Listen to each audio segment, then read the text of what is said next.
Hello and welcome to Lauren Talk, where you learn and get to see pretty amazing drawings. So today's lesson is on astronomy. So, for astronomy, it can be divided or seen in two different ways. It can be seen as scientific or historical. Scientific is more of the characteristics on each planet and how the planet was possibly made. It also has to do with the study of the sun and how the stars are born or die. Historical astronomy is more about when different facts about space and theories were created. Like when the first telescope was made to see the moon or different planets, or the theory that the planets revolved around the sun, not around the earth, and also what the people thought space was and what happened in it. And we're going to be focusing on the historical points of astronomy today. To be even more specific, we are going to be focusing on the three different ancient civilizations: the Babylonians, the Egyptians, and the Greeks. And the question we're answering today is, what do the different ancient civilizations believe about astronomy? And we're going to be even more specific and going to compare 4 different things about them: their mythology, religion, their architecture, celestial buildings, their calendars, and the star Sirius. So, Babylonians is the oldest of the 3, and while researching I found that the civilizations did use what the Babylonians had previously learned and then built off of that. We're going to start with mythology and religion and what they believed in. The Babylonians, with the help of the Sumer civilizations, both created astrology. To the Babylonians, astrology was related to the nature religions that they believed in, based on the position of different planets and or stars. They created the 12 different signs: the fire signs, Aries, Sagittarius, Leo; the water signs, Cancer, Scorpio, Pisces; the air signs, Libra, Aquarius, and Gemini; and the earth signs, Capricorn, Taurus, and Virgo. Each one was thought to be a god or a demon. They used mathematics to figure out when each would appear in the sky. To the Egyptians, everything you could see in the sky was something related to their mythology. The Egyptians believed that certain gods or goddesses were in the constellations of the sky, or actual astronomical bodies. Like the constellation Orion, to them represented Osiris, the god of death, rebirth, and afterlife. The Milky Way represented the goddess Nut, which they believed gave birth to the sun god Ra. The stars were represented by the goddess of writing, Seshat, and the moon of the god of knowledge, Thoth, or Khons, the child moon god. Ancient Greeks' mythology mostly just affected the constellations in the sky, because they believed that their gods lived in the sky. They did have the 12 zodiac signs from the Babylonians, but they also created a lot more, having about 88 in total. The constellations consist of mostly Greek heroes and monsters who were in the sky as a memorial as to what they did, or what it did.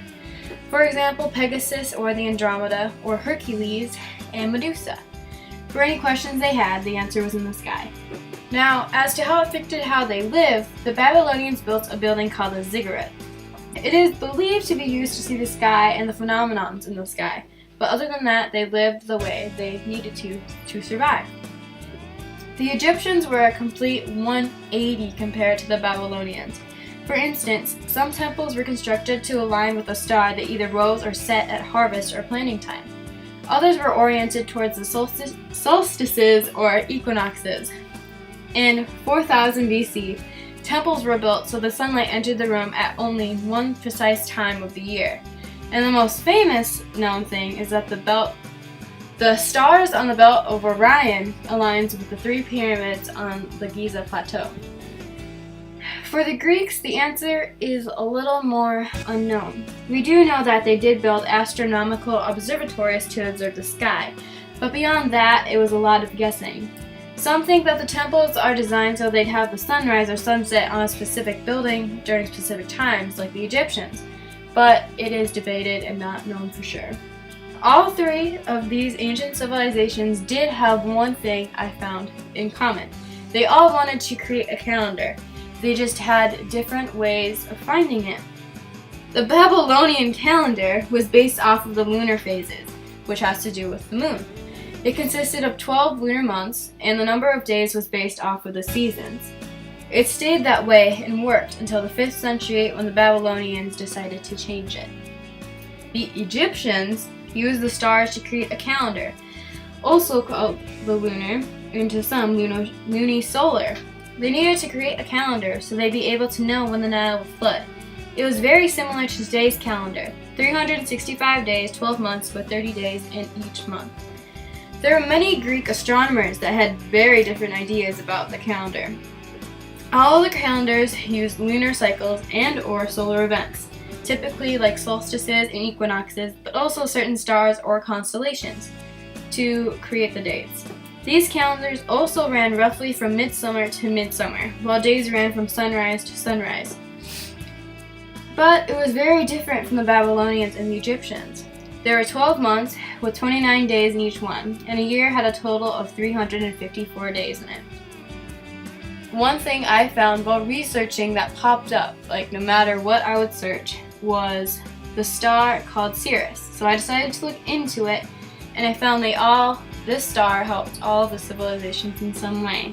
In Egypt, it was considered to be the most important star in the sky, and is considered to be the foundation of Egyptian religion, and also it was an important key to creating their calendar. And like I said earlier, several different researchers have claimed that the Great Pyramid of Giza was built in perfect alignment with the stars, especially Sirius.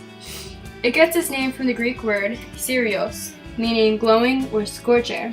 The star's celestial movement was also observed and revered by ancient Greeks, Babylonians, and countless other civilizations. This helped develop Babylonian astronomy.